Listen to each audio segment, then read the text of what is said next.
నిత్యాయ నిరవధ్యాయ నిత్య వైభవశాలినే నిత్య వైభవ దాత్రే చ శ్రీనృసింహాయ మంగళం.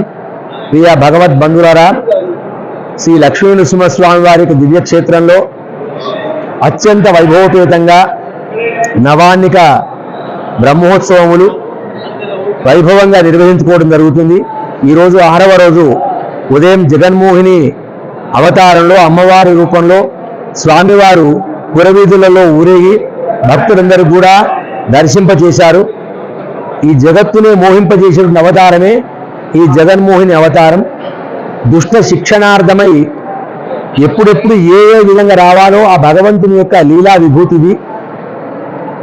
అమృతాన్ని పంచడంలో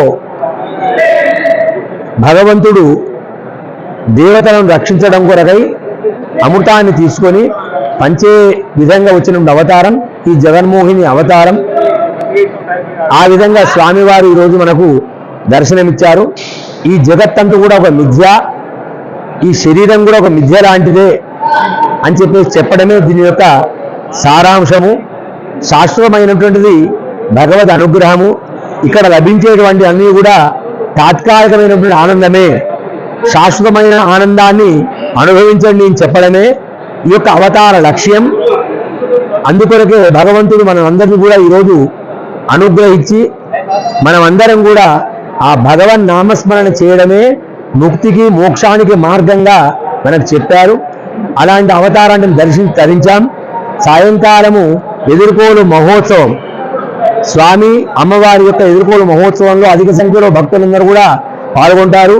స్వామివారి యొక్క లీలలు, అమ్మవారి యొక్క లీలలను మనం అందరం కూడా విని తరిద్దాం. రేపు ఉదయం స్వామివారు హనుమద్వాహనంపై రామావతారంలో మనందరికీ కూడా దర్శనమిస్తారు. సాయంకాలం దివ్య తిరుక్కల్యాణ మహోత్సవం. ఈ బ్రహ్మోత్సవాలలో అత్యంత ముఖ్యమైనటువంటి ఘట్టము తిరుక్కల్యాణ మహోత్సవము. ఈ తిరుక్కల్యాణ మహోత్సవాన్ని దర్శిస్తే బ్రహ్మోత్సవం మొత్తం కూడా సేవించిన ఫలితం వస్తుంది. భక్తులందరూ కూడా రేపు సాయంకాలము 8:46 స్వామివారి యొక్క పురవీధి సేవ ప్రారంభించి 10 గంటల వరకు స్వామివారు కళ్యాణ మండపానికి విచ్చేస్తారు.